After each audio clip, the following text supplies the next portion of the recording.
nome é Aline, eu sou professora de Ayurveda, também estudei yoga, aromaterapia, saúde quântica e várias outras coisas, né? No meu trabalho hoje, eu trabalho principalmente com Ayurveda e a aromaterapia ela acabou entrando como uma ferramenta, assim como várias outras, né? Dentro de um trabalho que tem uma visão do Ayurveda. E hoje a gente vai falar um pouquinho de Ayurveda. Eu já dei um curso de Ayurveda para aromaterapeutas e me foi feito um pedido para falar um pouco mais de doshas, então eu vou tentar aprofundar um pouco mais sobre os doshas.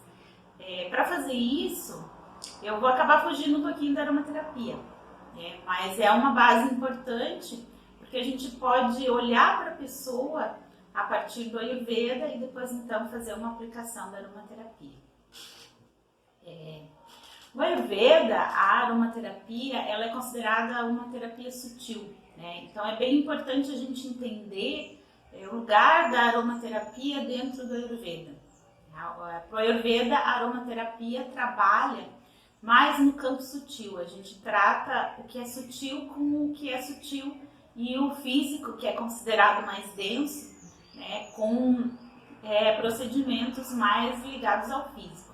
Claro que vai entrar aqui a aplicação, né, bioquímica do óleo essencial dentro de um óleo de massagem, mas o que eu queria chamar a atenção primeiro é que o Ayurveda considera que todas as nossas questões de desequilíbrio, de desarmonia, né, e aí poderia usar a palavra doença também, mas não somente a doença, para o Ayurveda os desequilíbrios começam no campo sutil.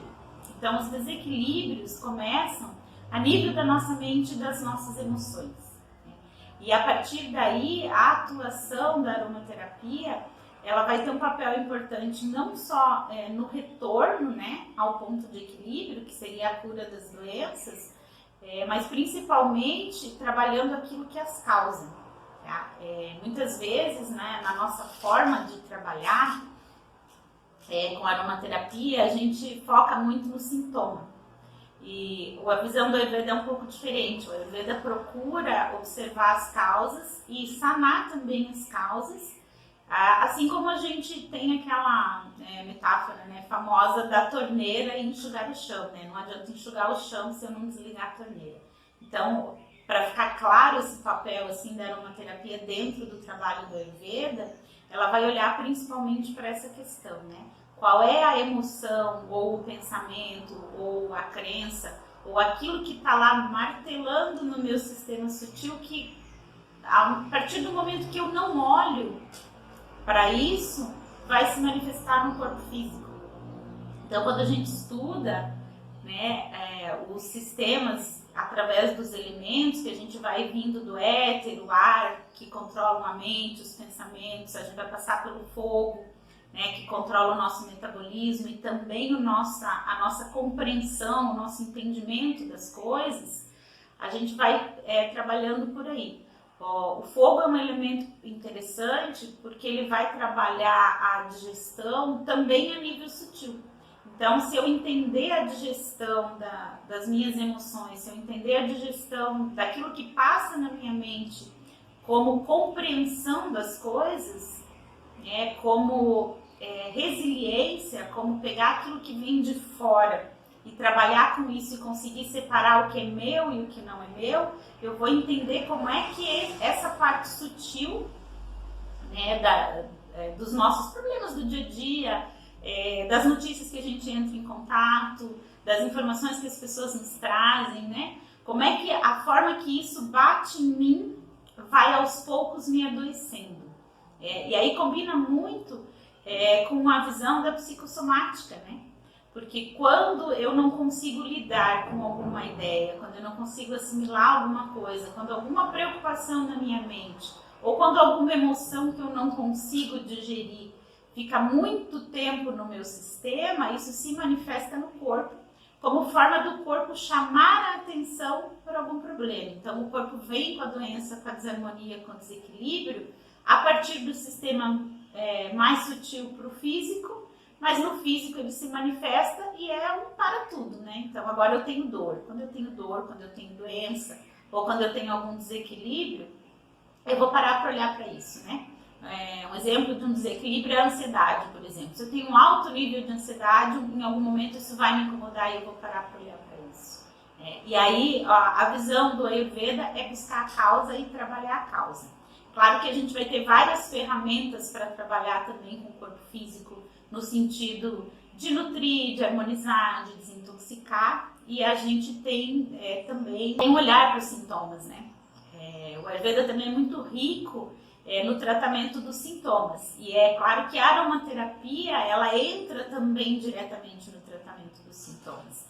O que tem de bonito, né, e muito complementar nisso é que a aromaterapia ela consegue trabalhar nos 3 sistemas. A aromaterapia consegue trabalhar mente, emoções e corpo físico. Então, na hora de fazer a escolha de um óleo essencial, eu posso ir um pouco além do que a gente está buscando, talvez, de entender qual é o óleo para vata, qual é o óleo para pitta, qual é o óleo para kapha, né? Eu posso encontrar um óleo que trate aquele sintoma físico, que trate aquela emoção, né, e que esteja adequado à mente daquela pessoa. Então hoje a gente vai falar um pouco mais detalhado de doshas, tá? Eu quero fazer um bloco específico para falar de cada um dos doshas, com a ideia de que se eu consigo compreender essa pessoa, eu consigo fazer uma escolha mais adequada para ela. E aí o meu convite, né, e o desafio, tanto para mim quanto para vocês, é para a gente olhar um pouco além disso. É para a gente não fazer essa ideia de que eu tenho um rótulo para as coisas ou uma ideia pré-determinada de que eu posso fazer uma tabela de olhos para isso, uma tabela de olhos para aquilo, né? O grande convite do Ayurveda, então, é para que eu trabalhe com um indivíduo, para que eu trabalhe com a pessoa, para que eu olhe para as características dessa pessoa e para que eu olhe também para a amplitude desse óleo essencial, né? Para os vários aspectos e sistemas que com um único óleo ou com uma sinergia eu posso trabalhar simultaneamente. Então eu posso trabalhar várias questões se eu fizer uma escolha focada, individualizada. E aí sim, dentro disso, a classificação dos doshas ela vai ser uma grande ferramenta de diagnóstico, né? Então hoje o Ayurveda trabalha não só com tratamentos, isso tudo, mas hoje o Ayurveda, da forma como eu ensino, ele acaba sendo uma lente para olhar o mundo, né? Eu brinco que é um óculos do Ayurveda. Então eu vou colocar a visão do Ayurveda e a partir dela vou conseguir ver alguns aspectos das pessoas. Ainda antes de começar a falar dos doshas, eu quero fazer mais uma consideração, né, a respeito de onde os doshas atuam. Então, quando a gente vai avaliar uma pessoa, quando a gente vai fazer uma anamnese de Ayurveda, eu vou olhar onde cada dosha ou cada um dos 5 elementos atua, não só na pessoa como um todo, dizendo que essa pessoa é vata, pitta ou kapha, né? Mas eu vou ter esses doshas atuando de formas diferentes em diferentes sistemas do corpo.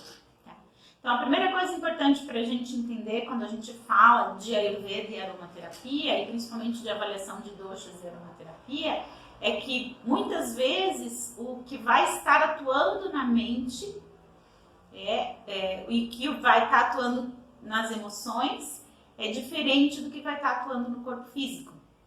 Então, eu tenho várias perguntas, vários tipos de questionário, várias formas de avaliar um dosha. Mas eu não posso avaliar a mente de uma pessoa e achar que essa mente é vata e usar um óleo essencial ou um alimento ou qualquer outra coisa para o corpo dessa pessoa sem avaliar se este corpo também é vata e vice-versa, né? Então, o que eu quero dizer é que muitas vezes o que se manifesta na mente e nas emoções é diferente do que se manifesta no corpo físico. Existem formas de avaliar o corpo físico, existem características no corpo físico e existem características de mente, emoções e personalidades ligadas aos doshas, tá? Vou procurar detalhar isso um pouco mais quando a gente falar de cada dosha. Mas é importante, em primeiro lugar, a gente observar o que eu estou vendo e onde eu estou vendo, né? Em qual sistema eu estou tratando. Um exemplo, né, clássico, assim, para ficar mais claro. A obesidade, né? E aí eu não falo de quando a gente está um pouco mais gordinho, quando a gente quer emagrecer. Eu falo da obesidade como desequilíbrio mesmo, né? Como doença.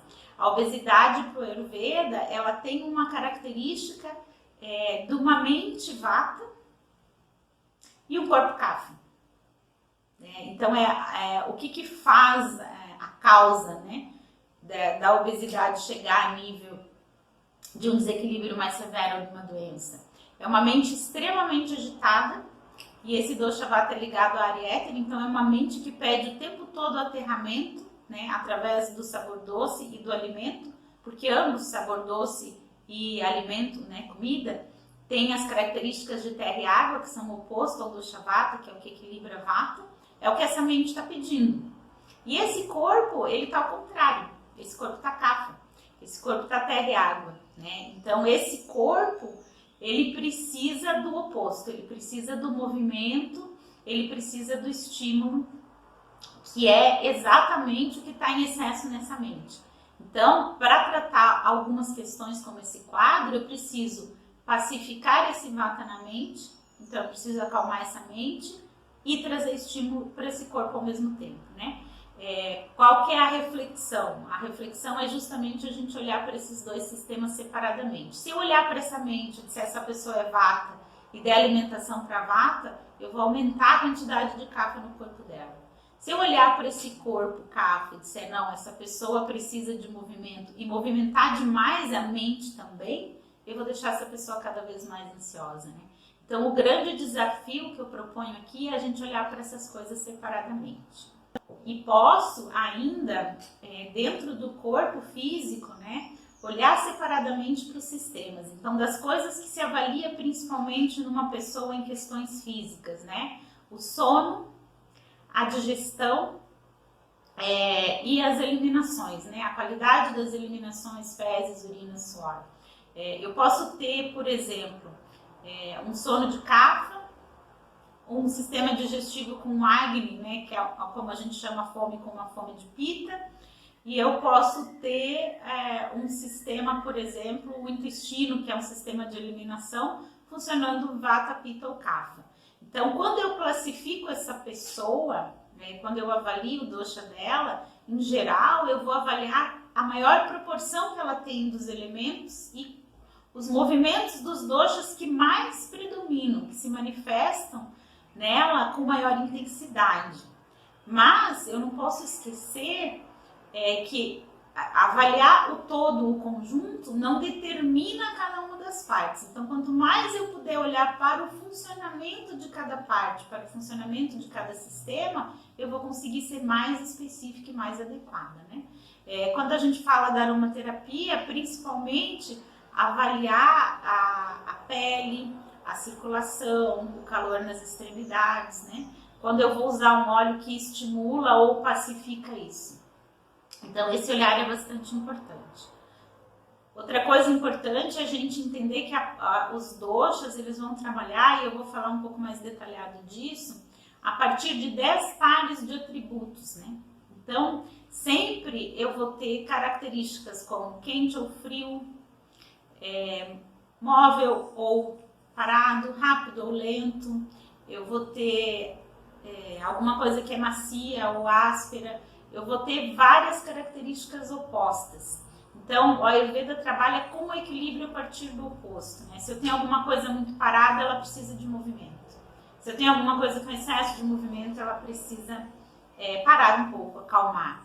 Né? Se eu tenho excesso de calor interno, eu preciso de alguma coisa que resfria. Se eu tenho frio, eu preciso de alguma coisa que gera calor. Né? Essa relação de calor está muito ligada à circulação e às nossas extremidades. Isso é muito importante porque eu tenho óleo essencial que vai estimular isso e eu tenho óleo essencial que vai pacificar isso. Então, se eu for detalhando as minhas escolhas, se eu escolho, por exemplo, um óleo essencial que vai acalmar a mente, mas vai melhorar a circulação, o que eu vou colocando na minha sinergia ou o que eu vou diferenciando de características dos óleos essenciais vai fazer com que eu tenha um refinamento. Então, tudo que eu vou falar hoje sobre doshas é para que a gente possa ter um refinamento a partir dessas características e desses atributos. Se eu puder olhar para os doshas, além do nome, né, do rótulo, mas sim para características e atributos de cada um. E aí vai ficar para vocês um grande desafio de estudar mais isso, né, porque o tempo de palestra é pouco. Mas se eu puder olhar para isso, eu vou conseguir trazer cada vez mais equilíbrio para o conjunto, né? E nas partes e na forma como isso se manifesta. Então, quanto mais eu abrir e detalhar isso, melhor em termos desses atributos, quente, frio, daquilo que eu preciso estimular ou acalmar, né? E aí por diante vai em diversas características que a gente vai falar depois. Vou falar um pouco então sobre o dosha vata, né? Vou começar por aquilo que a gente precisa, além de compreender, decorar para poder trabalhar com aqueles atributos que eu falei antes. Então, em termos de atributos, né? Em termos de qualidades, tudo que é vata, e aí é importante a gente ver que dosha não se refere só à pessoa, né? Eu posso usar esse movimento do dosha para classificar qualquer coisa. Então, vata é formado pelos elementos ar e éter. Esses atributos vêm a partir dos elementos e eles são seco, frio, leve, móvel, áspero e sutil. Então, tudo que tem estas características, né, não como únicas, mas como predominantes, a gente pode estar classificando como vata. E aí usar o termo de que é vata, né? Por exemplo, um pedaço de madeira, né, que ele esteja seco, duro, áspero, eu vou dizer que ele está vata e, consequentemente, aumenta a vata, né? Se eu pegar uma coisa oposta, por exemplo, uma almofada macia, aconchegante, fofinha, ela vai pacificar a vata. Então, quando eu determino a característica de alguma coisa, eu também determino que o seu oposto pacifique esse dosha, né? Ver se eu consigo transformar isso num exemplo melhor. Dormir no chão duro, como a madeira, né, aumenta as características de vata em nós.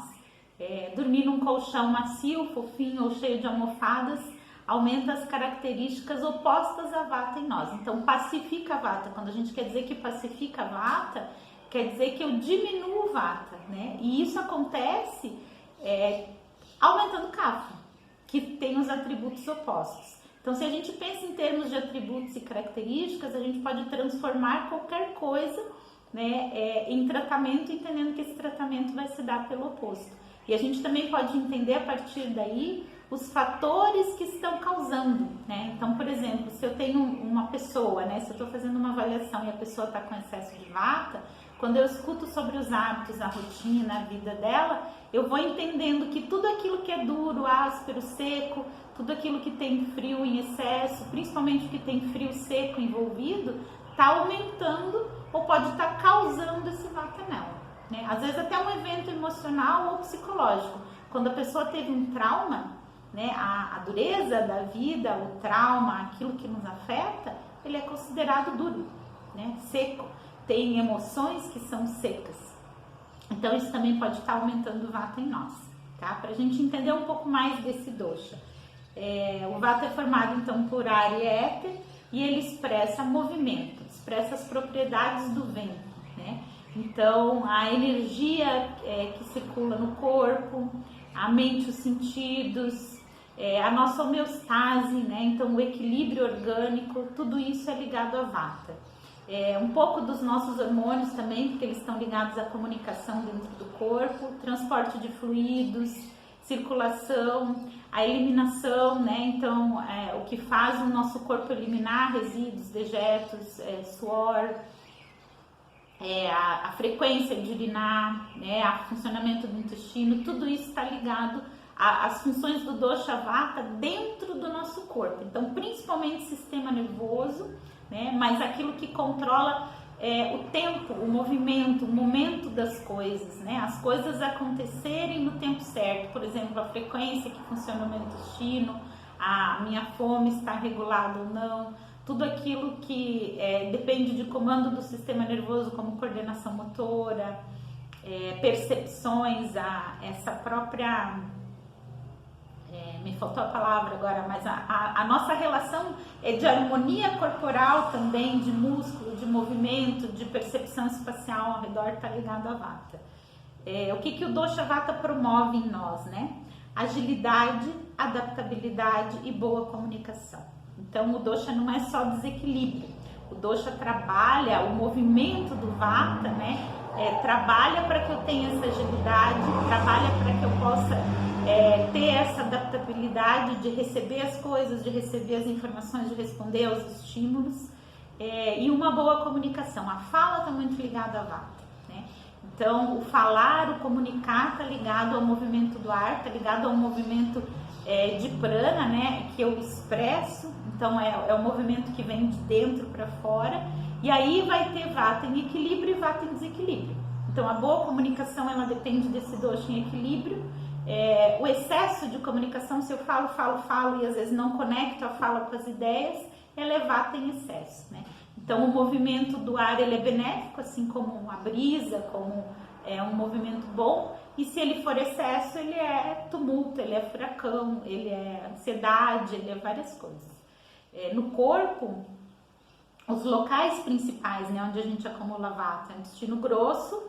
Então, no intestino grosso, ele vai produzir prana quando em equilíbrio, ele vai produzir gases em desequilíbrio, né? Mas a partir do intestino, a gente pode avaliar também se esse dosha está em equilíbrio ou não. Em excesso, né? Então, o excesso de Vata é tudo aquilo que é frio, seco, agitado, e aí entra distraído, disperso, falta de memória.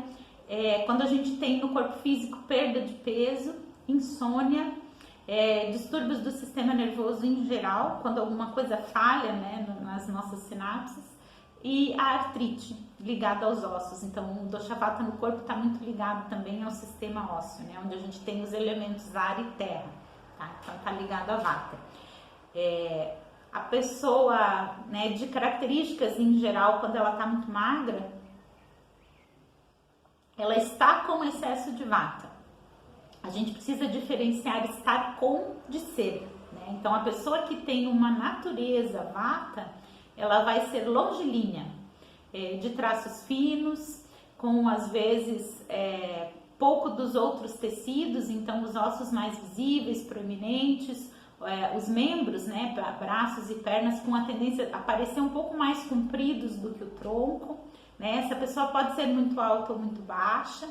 E aí a gente tem questionários, a gente tem muita informação sobre isso, né? Tem diversas características de Vata no corpo físico, mas é importante eu entender que nem todo mundo que tem um emagrecimento é Vata. A pessoa pode estar Vata, por hábitos de vida Vata, por situações Vata, por uma série de coisas. Ou ela pode ser Vata, e esse ser Vata em equilíbrio, ela pode até ter uma boa proporção dos outros tecidos. As porções que formam o corpo e as linhas do rosto, mais finas, pontiagudas, com traços mais geométricos, elas vão me ajudar a identificar essas características de Vata. E aí eu tenho as características de Vata também na mente e nas emoções, né? Então preciso observar, como eu já tinha falado antes, que é um pouco diferente o corpo e a mente. Pode ser que eu tenha mente Vata e corpo Vata, pode ser que não, né? Pode ser que essas coisas não se combinem. Então, as pessoas de constituição Vata, elas têm maior criatividade, né? É o movimento do ar, é o movimento do vento. Eu estou pensando aqui, estou pensando ali. Então, assim como o ar entra e circula na sala, as ideias circulam. Ela é uma mente muito ativa. E ela é uma mente que ela consegue ver diversas possibilidades. Então, às vezes, as soluções criativas vêm da mente Vata, né? Porque ela consegue ver sob diversos ângulos. E essas pessoas precisam manifestar suas ideias. Então, é muito importante para elas que elas possam expressar, colocar suas ideias no grupo. Essa característica está ligada ao prana, né? Então, ela vem a partir de uma essência que vai... que aí a gente vai juntar um pouco o Ayurveda com o Yoga, né? Que está ligada à palavra Sat, que é verdade, né? Então, o Vata enxerga várias coisas e ele precisa expressar isso como verdade. Essas pessoas precisam aprender a superar o medo e a ansiedade, né? Então a característica do Vata em excesso na mente e nas emoções, ela vai ser medo e ansiedade. É quando isso está muito rápido, é quando se pensa em muitas coisas, isso vai gerar uma certa ansiedade, uma falta de foco. E quando eu penso em muitas possibilidades eu posso entrar no medo também, eu posso entrar naquele se acontecer isso, se acontecer aquilo, né? Então o medo, tanto o medo aumenta a vata, quanto o vata em excesso aumenta o medo, é uma via de duas mãos, né? E aí a gente pode observar também quando a gente fala de causas, que uma situação de medo extremo ou que uma situação de medo constante, na mente e nas emoções, ela pode agravar a vata. Isso vai refletir no corpo físico. Então eu começo tendo medo, ou eu começo tendo, né? Digamos que eu trabalho num lugar que eu preciso passar por uma rua perigosa todos os dias, ou que eu trabalho num horário em que eu não me sinto segura na hora de sair, né? O medo constante vai fazer com que o corpo físico emagreça. A causa é sutil, né? Mente preocupada, emoção, medo, corpo físico emagrecendo. Então, isso ilustra um pouco aquilo que eu falei no começo, como a partir do sutil eu posso adoecer no físico. E vice-versa, pode ser que eu tenha uma coisa física, uma questão física que me cause emagrecimento, e aí quando eu estou muito vata, quando eu estou doente, quando eu estou fragilizada, eu vou começar a sentir mais medo, né? E vou começar a ter mais preocupações, para diferenciar também que a preocupação está na mente e que o medo está na emoção, né? Então, é assim que isso se manifesta. O que é bom para vata, né? Então vata precisa, porque aí quando a gente vamos falar um pouco da aromaterapia, então, quando eu vou escolher um óleo essencial com uma característica para pacificar, para acalmar vata, eu preciso desses atributos opostos. Então, o que é oposto a isso, o que é bom para vata, né? Eu preciso de alguma coisa que desenvolva confiança e coragem. Então, a partir daí eu já vou começar a pensar do que eu conheço de aromaterapia, o que de óleo essencial dentro da relação da psicoaromaterapia, né, da psicossomática, o que me traz coragem e confiança como atributo do óleo essencial ou da planta, né, desse arquétipo da planta. E aí beneficia especialmente o vata um ambiente de descanso, relaxamento. Ele precisa da sensação de estabilidade, paz, segurança e contentamento. Então, no ambiente que eu vou receber essa pessoa, né, não só na escolha da minha sinergia, do meu óleo essencial, mas como terapeuta no ambiente que eu vou receber essa pessoa, eu vou procurar proporcionar tudo isso. Como esse vata é frio, cores quentes também vão favorecê-lo, tá? Isso é importante, né, a gente pensar em termos de cores. Então, às vezes, uma cor mais viva, mais intensa, ela vai favorecer esse vata.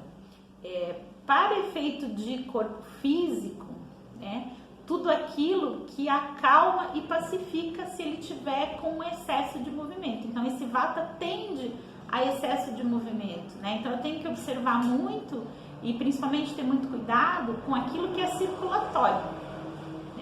O que é circulatório pode aquecer num primeiro momento, em termos de óleos essenciais, mas ele pode agitar demais, trazendo excesso de movimento para esse vata. Ele é frio e seco, então bastante óleo graxo, bastante óleo carreador, os óleos graxos, os óleos carreadores mais densos, né? Vão fazer muito bem para essa pele que tem atributo seco. Mas eu preciso trazer para isso uma suavidade e ao mesmo tempo alguma coisa que aquece, né? Vamos ver se eu consigo dar alguns exemplos de óleos essenciais. O gerânio, por exemplo, ele é um óleo essencial que traz essa sensação de coragem e confiança, né, que o vata precisa. Mas no corpo, ele vai trazer um pouco mais de estímulo. Então, talvez o aroma seja melhor para inalação do que para aplicar no corpo. Agora, no corpo, nessa pele vata mais seca, eu poderia usar, por exemplo, patchouli, que aí tem uma pegada interessante, né? Porque o patchouli vai ao mesmo tempo trabalhar essa coragem e essa confiança, e enquanto ele trabalha essa coragem e essa confiança, ele tem um amplo poder de hidratação, de manter a hidratação na pele, né? E de trabalhar esse elemento água que o vata não tem, porque ele é seco. Então ele seria um bom óleo de escolha. E eu poderia usar também o vetiver, que tem uma relação com a raiz, que tem um aterramento, um enraizamento, que também tem esse efeito maravilhoso na pele. Qual que é o cuidado? O vetiver é um óleo mais frio e esse vata é frio também. Então, se uso um vetiver, eu preciso trazer junto com ele, para essa sinergia, alguma coisa que equilibre esse atributo frio. Então, Então, se eu vou olhando para cada atributo daqueles que eu falei no começo, seco, frio, leve, móvel, áspero, sutil, eu vou compondo a minha sinergia da forma que as minhas escolhas se equilibrem, né? Se eu usar a lavanda demais, para uma mente que já é leve, e a lavanda é uma planta de altitude, que cresce no vento, né, que cresce às vezes até no mais áspero da montanha, então ela tem uma relação com esse vata, eu posso ampliar demais esse vata na mente no sentido de tornar essa mente agitada. Mas eu posso colocar uma gota de lavanda, por exemplo, uma gota de gerânio e proporcionar um equilíbrio, para que esse gerânio que traz coragem e a lavanda pacifica, né? Então eu posso ir buscando um equilíbrio em todas essas coisas, tá? A gente teria talvez milhares de exemplos de óleos essenciais e eu não tenho todos eles na minha mente agora, né? Então uma coisa que eu preciso dizer para vocês é assim também. Quando eu vejo uma pessoa e o que ela precisa, eu abro os meus livros, eu abro as minhas referências e eu vou procurando uma sinergia que se encaixa ali, não para Vata, mas para aquela pessoa ou para aqueles atributos que estão no momento. Porque desses atributos que eu falei, alguns vão estar em excesso nessa pessoa, né? Não quer dizer porque ela está Vata que ela vai estar exatamente igualzinho isso que eu pedi para decorar. Quer dizer que ela vai estar às vezes mais seca, às vezes mais fria, né? Às vezes ela vai estar com uma relação mais sutil. Não é tudo que vai estar ampliado ao mesmo tempo. Então entender quais desses atributos estão em excesso e quais óleos essenciais eu posso usar para harmonizar cada um, sem trazer os outros para o excesso, né? Essa seria uma forma de estar usando a aromaterapia. E aí separar o que eu vou usar no corpo do que faz efeito para essa mente. Pode ser que em algum momento o mesmo óleo consiga fazer todas as coisas, em algum momento não. Então eu, na minha prática, eu tenho muitas vezes uma sinergia que eu coloco no ambiente e uma diferente que eu coloco no óleo de massagem, tá? Eu faço essa distinção bem da forma de uso, assim, eu acho isso muito importante quando a gente avalia a pessoa. Fora isso, o que mais eu posso dizer de prática, né? Eu acho que também olhar para a preferência olfativa, tá? Às vezes eu dei 2 exemplos, por exemplo, que dão aterramento, patchouli e vetiver, né? Eu posso usar tanto patchouli quanto vetiver. A preferência olfativa dessa pessoa eu vou conhecer na hora. Então, quando é uma primeira consulta, eu vou deixando que a pessoa experimente e vou sentindo a sensação dela, né? É muito forte para mim a importância dessa preferência olfativa. E quando eu já tenho as características da pessoa, quando eu já tenho uma avaliação prévia, eu sei quais as minhas possibilidades, eu deixo os óleos essenciais que eu poderia utilizar separados em alguns grupos e eu monto a sinergia na hora. Eu deixo que a pessoa experimente e à medida que ela vai gostando ou não, o conforto que ela vai sentindo com o aroma é que vai me ajudando a decidir entre um óleo essencial e outro, tá? É uma forma também de trabalhar. Posso olhar também os atributos dos óleos essenciais pelos elementos, né? Sempre as flores vão ser mais sutis, sempre os aromas terrosos vão aterrar mais. Então, se eu preciso de aterramento, é claro que eu tenho um tipo de aroma que eu vou preferir, mas eu vou usar muitas vezes o seu oposto para manter o equilíbrio. Então, quando a gente fala de sinergia, ter todos os elementos e ter o equilíbrio é importante. A proporção deles vai variar. A pessoa de característica Vata, ela é mais leve, ela é mais sutil. Então, se eu usar flores demais, ela vai muito pro ar, né? Então, eu vou usar algumas gotas das flores, mas a base, né, vai ser das raízes, a base vai ser dos aromas terrosos, a base vai ser um pouco diferente. E aí, a quantidade de gotas que eu vou usar desses óleos essenciais de base vai ser maior. Então, essa proporção dos elementos na sinergia que vai trazer equilíbrio para o dosha, né? Mas, de forma geral, como a gente trabalha no Ayurveda com a visão dos 5 elementos, que eu posso usar partes variadas da planta é importante, tá? Eu falei de 2 extremos, né? Mas colocaria, por exemplo, uma gota, de repente, de alguma erva, né? Então, uma folha, por exemplo, que poderia ser boa para vata, para inalação, é o manjericão, né? pela característica que o manjericão tem de pacificar a mente, eu poderia estar usando uma gota de manjericão nessa sinergia. E aí, enfim, várias outras folhas e ervas, né? Sálvia, alecrim, tomilho. Aí eu vou avaliar quais as características que eu quero e fazer algumas escolhas, tá? Mas vou compor um conjunto sempre harmonioso em termos de sinergia. Vamos falar um pouquinho então sobre o dosha Pitta. O Pitta é formado a partir dos elementos fogo e água, tá? Ele expressa as características do fogo, mas o fato dele ter o elemento água junto é bastante importante para a gente observar, especialmente no corpo físico, as questões relativas à umidade, né? A umidade também afeta muito Pitta.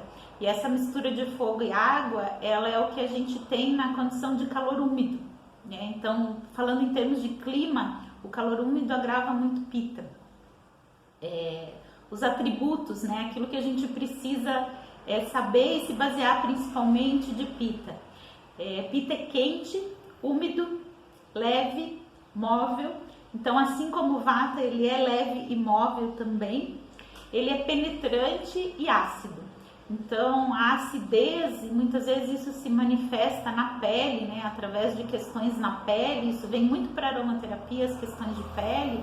Ela está ligada a Pitta, ela está ligada à acidez não só interna, a tendência à acidez no organismo, que é uma condição mais inflamatória, sabe? O Pitta tem essas características que a gente fala da inflamação, né? Calor, rubor. Então, tudo no Pitta inflama facilmente. É como se eu passasse assim, né? Eu passo a unha na minha pele e rapidinho ela inflama ou acontece alguma coisa. E ele tem também mais vivo isso, a cor do rosto é mais viva, né? Pra gente ter um exemplo, a rosácea, ela é considerada no Ayurveda um excesso de Pitta. Então, eu pacifico o calor interno. E aí é uma dica importante para a gente ampliar o olhar também na aromaterapia para aquilo que está causando, porque eu tenho muito recurso para utilizar para pacificar essa pele, mas se eu puder trabalhar internamente, reduzindo o calor, reduzindo a acidez, eu vou ter um resultado mais completo. Então, muitas vezes eu posso complementar o meu tratamento olhando além desses fatores, né? Além do local onde isso está se manifestando. Esse Pitta, ele controla a digestão e o metabolismo. Então, em todos os níveis de digestão, metabolismo, né, a assimilação está ligado a Pitta. É a forma como eu transformo as coisas, né? Luz, calor, fogo, transformação, tudo isso são conceitos muito interligados. Principalmente no corpo, calor corporal, coloração da pele que eu já tinha falado, né? E digestão.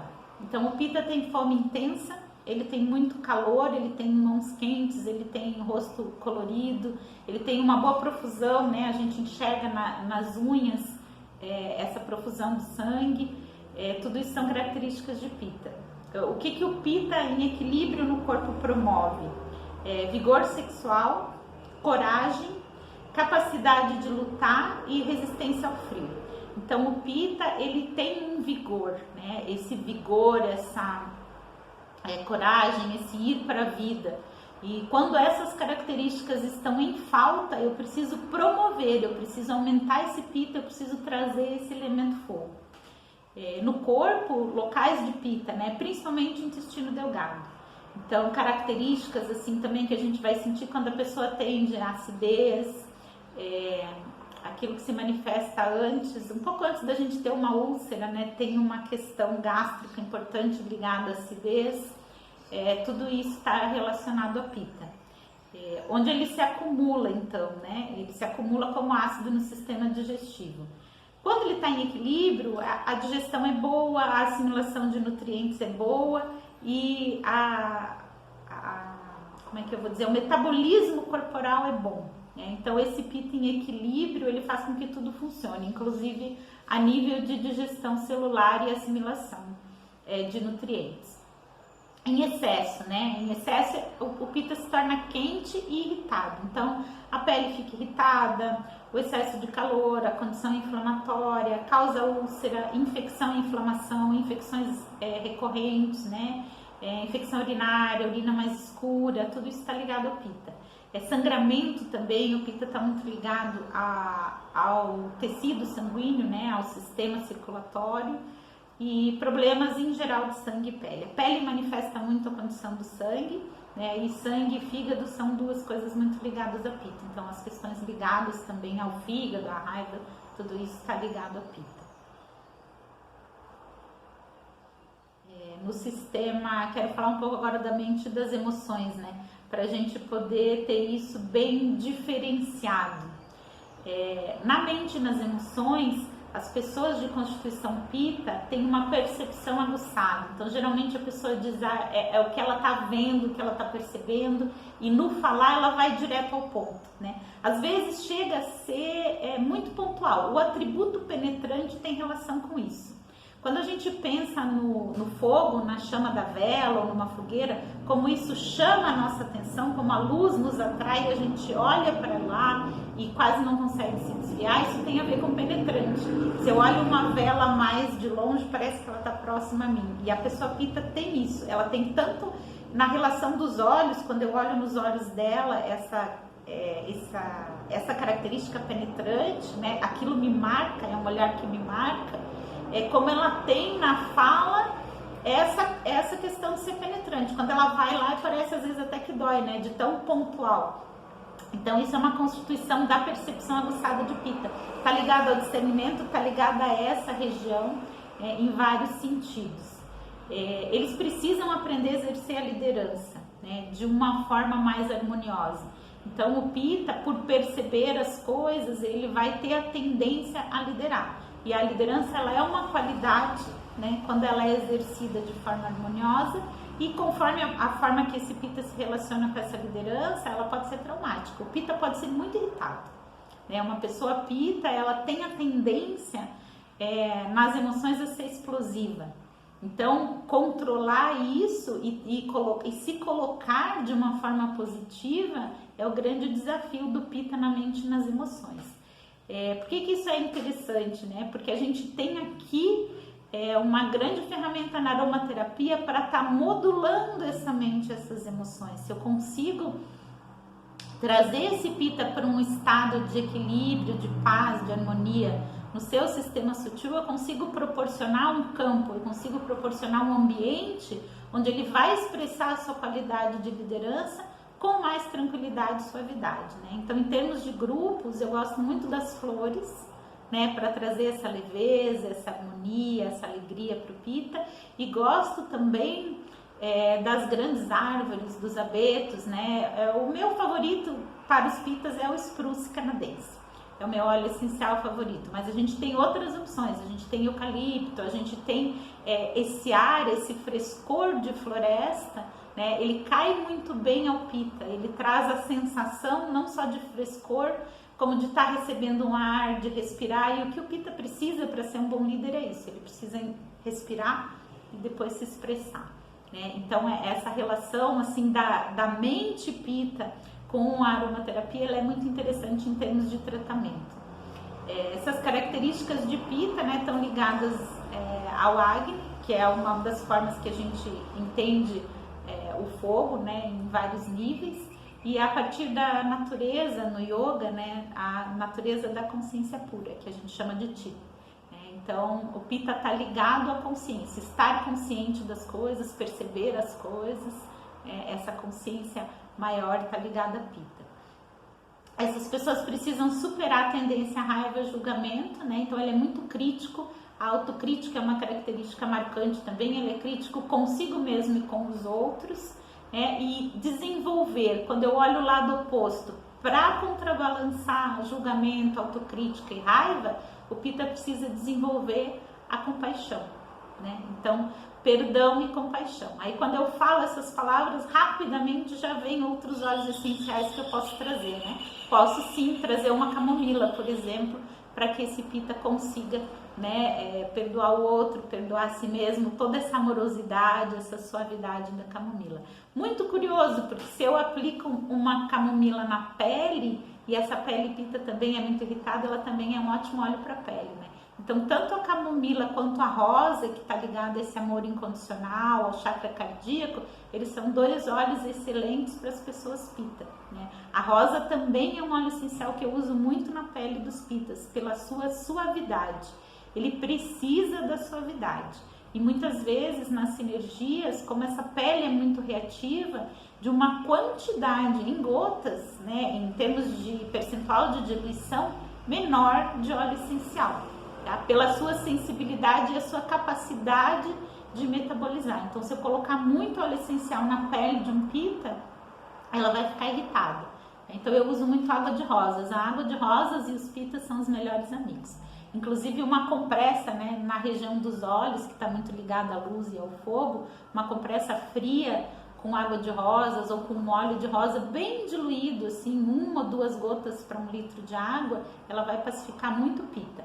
A água de rosas, ela é usada no Ayurveda para pacificar pita. Inclusive febre, compressas, né, na testa, na região dos olhos, que é uma coisa que está ligada ao calor. O que o pita precisa em termos de ambiente, né? Ele precisa de um local de relaxamento, mas ele é muito inteligente da forma como a gente entende a inteligência, né? Então o pita precisa de distração, divertimento, beleza e prazer, mas ele precisa compreender o processo terapêutico. Então, quando eu atendo uma pessoa pita, eu preciso dar para ela as informações técnicas e científicas a partir do que eu estou fazendo. O pita, ele tem essa mente que precisa de informação e de discernimento. Então, não só usar um óleo essencial nele, mas fazer ele entender para que aquilo está sendo usado e por que isso está sendo usado. Esse diálogo com essa mente muito aguçada, ele é muito importante. E aí eu vou sentindo também como esses doshas diferentes, como as características desses doshas me ajudam a ter uma linguagem diferente com o meu paciente. Então, quando eu converso com uma pessoa pita, é diferente de quando eu converso com uma pessoa vata, né? A pessoa vata, ela é mais ligada na criatividade, no mundo, nas ideias, ela vai querer saber do lúdico, né? Por exemplo, o arquétipo de uma planta é uma coisa que um vata vai lembrar. Enquanto que o pita, ele precisa das pesquisas científicas, da bioquímica do óleo essencial, ele precisa das relações do sistema límbico com as emoções e com a psicossomática. Então, linguagens diferentes vão ajudar com que a mente desse paciente e suas emoções também venha para o tratamento, né? E tudo isso o Ayurveda observa a partir dessas características que a gente olha, né, na pessoa. Que mais que eu posso falar de aromaterapia, né? Posso falar do óleo essencial de hortelã-pimenta. A hortelã, o aroma do hortelã, ele é geralmente muito bem aceito para os pitas. A preferência olfativa sempre conta, tá? É importante eu dizer isso, que nunca fica fora a preferência olfativa, então cada pessoa é única. Inclusive na visão do Ayurveda, cada pessoa é única mesmo, independente de seus doshas. Mas a hortelã cai muito bem para os pitas, chegando no verão a ter um óleo essencial, por exemplo, de hortelã no difusor, no consultório, ele te dá a sensação de que está menos calor. E a sensação de estar menos calor, ela deixa o pita mais confortável. Mas aqui tem um cuidado muito grande, porque a hortelã, como circulatória, na pele, ela vai causar desconforto para esse pita, porque ele já tem uma circulação e um calor muito grande, né? Então aqui eu consigo colocar bem um exemplo do que eu falei no início. Não posso dizer que óleo de hortelã é bom para pita. Posso dizer que o aroma da hortelã é bom para pita, enquanto não posso aplicá-la no seu corpo, né, em grande quantidade. Mas como um circulatório, talvez ela seja bom para outros doshas. Então, diferenciar isso também do que vai me trazer o conforto no ambiente pela inalação e daquilo que, o efeito que isso vai fazer na minha pele é muito importante. Tá? Acho que agora eu consegui um bom exemplo para aquilo que eu falei no início, né, da gente olhar cada sistema separadamente. E finalmente o dosha kapha. Então vamos falar um pouquinho desse kapha. Kapha é formado, né, em termos de elementos, por terra e água. Kapha tem então, por essa relação com os elementos, uma grande afinidade com a estrutura do corpo físico, aquilo que nos dá estrutura e suporte, a formação de tecidos no corpo físico, e também com os alimentos. Pro Ayurveda, o alimento é terra e água. E dentro dos 6 sabores, né, dentro daquilo que a gente detalha e estuda dos alimentos, o sabor doce é terra e água. Então, é importante aqui a gente entender que essa afinidade do Kapha com a comida, né, e com o sabor doce. Porque o Kapha tem esse arquétipo de ser gordinho, mas não necessariamente a pessoa Kapha vai ser gordinha. Ela tem uma afinidade com o corpo e com o alimento. Ela tem uma massa corporal, também não seria a palavra. Ela tem um corpo mais coeso, ela tem mais estrutura corporal. Então são pessoas, em termos de corpo físico, que mesmo quando elas estão magras, elas são grandes, né? Elas têm corpo físico, elas têm maior proporção desses elementos, tá? E aí eu vou voltar naquilo que eu já falei, mas que é importante a gente lembrar, que eu nunca posso colocar esta pessoa é Vata, esta pessoa é Pitta, esta pessoa é Kapha. Eu tenho que olhar em que sistema isso se manifesta. Então, muitas vezes esse Kapha está desenhado no corpo físico em características físicas, e essa pessoa pode ter uma fome, um Agni ou um metabolismo de Pitta. Ela pode ser grande, comer bem e não engordar, né? Em palavras simples assim. Então, muito cuidado quando a gente vai falar de doshas, para que a gente possa utilizar desses atributos para fazer as nossas escolhas, né, de tratamento em vários pontos, e também de se relacionar com a pessoa e suas qualidades, porque o dosha vai muito além das escolhas de tratamento, né, a forma como eu me relaciono, como eu converso, como a pessoa me compreende, como a pessoa vê o mundo. É possível a gente aprofundar muito mais isso, né, e também estar muito mais próximo das pessoas, de entender que cada pessoa é diferente a partir desse estudo. Então, para a gente sair um pouco dessa caixinha, né, de isso é assim, isso é assim. Mas entender também essas características da pessoa Kapha. Então, ele é formado pelos elementos terra e água.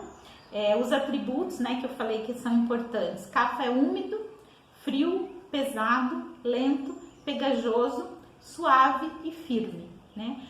Aquela pele fininha, branquinha, muito macia e que tem uma certa umidade quando a gente toca nela, que ela quase não pode receber óleo, que eu vou optar às vezes por um gel, um creme. Ela é uma pele Kapha, tá? Esse úmido do Kapha é um pouco mais úmido que o Pitta, porque aqui no Kapha, o Pitta tem o elemento água também, mas o Kapha ele expressa o elemento água, e por expressar o elemento água, ele está muito mais ligado a essa fluidez, essa adaptabilidade, né? Então, as propriedades da água, os fluidos vitais, essa energia da vida e da nutrição, ela está muito no Kapha. O Kapha no corpo, né, como metabolismo, controla a formação de novos tecidos. Então, o rejuvenescimento dentro do Ayurveda é aumentar a Kapha. Eu dar qualidade e nutrição para os meus tecidos quando eles estão se formando. Hidratação, nutrição, proteção, coesão da estrutura corporal, sentimentos e emoções. Promover estabilidade, calma, contentamento, todas essas são características de Kapha. Paciência, força, estabilidade, imunidade, resistência, fertilidade, longevidade. Então, é muito interessante porque tudo aquilo que eu preciso promover nos outros 2 doshas, em Vata e Pitta, é aumentar Kapha. Esse é o dosha que equilibra os outros 2 e vice-versa, os outros 2 aumentam o Kapha. Então o Kapha precisa de quê? De calor e movimento, né? E aí ele está em equilíbrio, e quando ele está em equilíbrio é uma relação maravilhosa. Locais de Kapha, né? No corpo é o estômago, então o que protege a nossa mucosa gástrica é o Kapha. Na cavidade torácica está relacionado aos pulmões. Então, os lugares que a gente acumula muco no corpo estão ligados a Kapha, e o desequilíbrio, o excesso de muco é uma das principais características de Kapha, né? Então, em condições de gripe, resfriado, as questões respiratórias, todas essas questões ligadas a excesso de muco são desequilíbrios de Kapha. E aí a aromaterapia tem muita coisa para trabalhar também. Em excesso, então, né? Quando falta movimento, vem essa estagnação também, essa resistência, edema, asma, diabetes, obesidade, bloqueios, em termos de sentimentos, o apego, né? Então, tudo que eu vou usar usar para CAFA, em termos de óleo essencial, é aquilo que estimula a circulação, aquilo que dissolve bloqueios, aquilo que traz mais movimento para o corpo, é aquilo que traz mais ânimo, disposição, como por exemplo um óleo essencial de alecrim de manhã, né? O CAFA tem dificuldade de levantar da cama de manhã, porque de manhã é o horário CAFA. O Ayurveda tem também a energia de cada horário no ciclo do dia, né? Então em alguns momentos esse CAFA vai ter mais dificuldade, e aí sim com um óleo essencial adequado eu posso colocar ele para esse ânimo, para essa disposição, para esse movimento da vida. Ele tem muita resistência, mas o primeiro impulso, o desapego, a mudança, não é só alegria, né? Porque o alecrim não traz só alegria, é esse ânimo para a vida, para tipo levantar do sofá mesmo e ir para a vida. Isso é muito importante para o CAFA. E aí a aromaterapia se encaixa, diria perfeitamente, né? Porque a gente tem ferramentas para isso. Então, no sistema mente e emoções, as pessoas de constituição... É interessante isso, né? Porque eu estava falando de características físicas, mas já falei de equilíbrio, de paz, de contentamento. Mas o CAFA é muita emoção, então a mente dele quase não aparece, né? Porque é esse elemento água é nutrição e emoção. Mas falando mais diretamente do sistema sutil, a pessoa de constituição CAFA tem uma capacidade de amar, cuidar do outro, e uma tendência a buscar prazer e felicidade, né? Então, são pessoas assim que têm esse amor pela vida, esse amor pelo outro, esse carinho, né? A maternidade é muito CAFA, ela é um período CAFA na vida da mulher. Esse colo, né? Essa alegria de viver. Isso está ligado ao aspecto mais elevado do elemento água, né? No yoga, que surge a partir do amor puro, o amor incondicional e a sensação de bem-aventurança que a gente chama de Ananda, né? Então, promover CAFA numa pessoa é muito bom, porque nos promove o contentamento no seu nível mais elevado. O que as pessoas CAFA precisam, né? O que a gente precisa trabalhar nelas? Liberar-se do apego, então, desapego, né? Aí, para mim, o primeiro óleo essencial que vem na cabeça é o cipreste, mas a gente vai ter vários outros para trazer esse movimento sutil também. Então, precisa desenvolver clareza e fluidez, né? Olha que interessante, quando eu penso em clareza para a mente, muitos dos óleos essenciais respiratórios, porque a gente estava falando da afinidade do CAFA para o sistema respiratório, eles também trazem clareza para a mente. A partir do momento que eu respiro melhor, que eu tiro o muco, que eu limpo, que eu libero essa região, o prana que vem para minha mente, que me dá clareza, que me dá abertura, ele é muito maior, né? Então são coisas às vezes em sistemas separados, mas às vezes muito sinérgicas em termos de tratamento. Desenvolver então essa fluidez, né? Movimento e para a vida, e também movimento no corpo, tá? No corpo o CAFA tem tendência à estagnação, então tudo que me bota para movimento, circulação, o calor para as extremidades, para a pele, é bom para ele, né? Ele precisa de exercício, trabalho, estímulo, motivação e esforço, né? E é tudo que ele não gosta de fazer. Então a grande chave é eu dar para ele o ânimo, o estímulo, né? E fazer com que ele vá para a vida. O CAFA às vezes, em termos de preferência olfativa, ele vai gostar daquilo que não é bom para ele, que são as flores e os aromas mais doces, porque isso vai deixar ele mais apegado, né? Então é um desafio também trabalhar com a preferência olfativa, mas promovendo o equilíbrio. Em termos de grupos, nesse caso, ervas e especiarias são os melhores aromas, né? Então, alecrim, um tomilho, um manjericão, um aroma de cravo, de canela, tudo aquilo que estimula, tudo aquilo que abre mente os sentidos, né? E a relação do CAFA com o elemento terra faz com que ele tenha um olfato muito aguçado. Então é bem delicado trabalhar a aromaterapia com CAFA, porque o olfato dele é muito grande e essa ligação que ele tem com o prazer, o contentamento, o CAFA só vai aderir, aceitar aquilo que dá prazer para ele.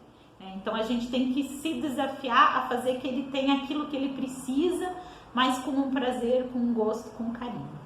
Isso é bem importante.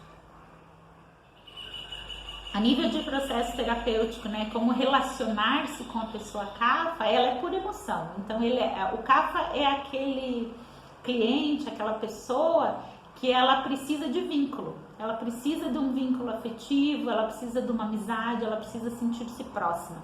A adesão do CAFA a um tratamento, ela vai mais porque ela tem um carinho por estar ali, né, do que a disciplina. A disciplina nele não é muito forte, então a gente usa desse vínculo para trazer a disciplina. Seria uma dica que eu posso dar. E eu acho que aí, a partir daí, muitas coisas a gente pode detalhar, ver onde é que está esse CAFA. Às vezes esse CAFA está mais no apego, está mais no sistema sutil, às vezes ele está mais no corpo, né? E aí também trabalhando de formas diferentes, mas principalmente lembrar que promover esse CAFA em todo mundo é importante. O que promove CAFA, né? Descanso e alimentação adequada. Então hoje, uma reflexão para o nosso momento, né, de mundo. A gente está todo mundo muito vata, muito pita. A gente está muito no desafio, que é pita, que é fogo. A gente está muito estimulado no mental e nas coisas que dispersam, né, que estimulam os sentidos, tipo redes sociais, fazendo 5 coisas ao mesmo tempo. Então a gente está muito vata pita. O vata pita, ele é aquele workaholic, ele é aquele perfil super agitado.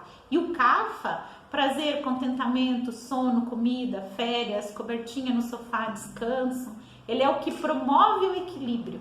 E de uma certa forma é o que todos nós, assim como conjunto de pessoas, precisamos no momento, né? Desse colo, desse carinho, desse aconchego. Então é uma reflexão para nós também. O quanto a gente tem se afastado de descanso, de alimentação, de carinho e de prazer, né? E o quanto a gente precisa se aproximar disso. Dito isso, eu vou encerrando, agradecendo mais uma vez, né, a oportunidade de estar aqui, de conversar, de compartilhar e desejando que a gente possa sim, né, trazer mais desse amor, desse contentamento, dessa bem-aventurança e estar promovendo esse kapha, esse amor incondicional no coração de todos nós. Eu já falei no começo, né? Fico à disposição, acredito que vai ter os contatos aí. A minha página no Facebook chama Ser Inteiro. Eu tenho um perfil no Instagram também que é serinteiro.aline. O meu nome é grande, né? É Aline Tati Dias da Rosa. Eu vou deixar aí contatos, vou deixar aí mais informações e fico à disposição, né? Sempre para qualquer dúvida pelo WhatsApp, tá? O WhatsApp é o meu melhor meio de comunicação. Às vezes eu demoro um pouco, mas eu sempre respondo todos os contatos, todas as dúvidas. Então, fico à disposição de vocês. Um beijo grande, um abraço, muito grata.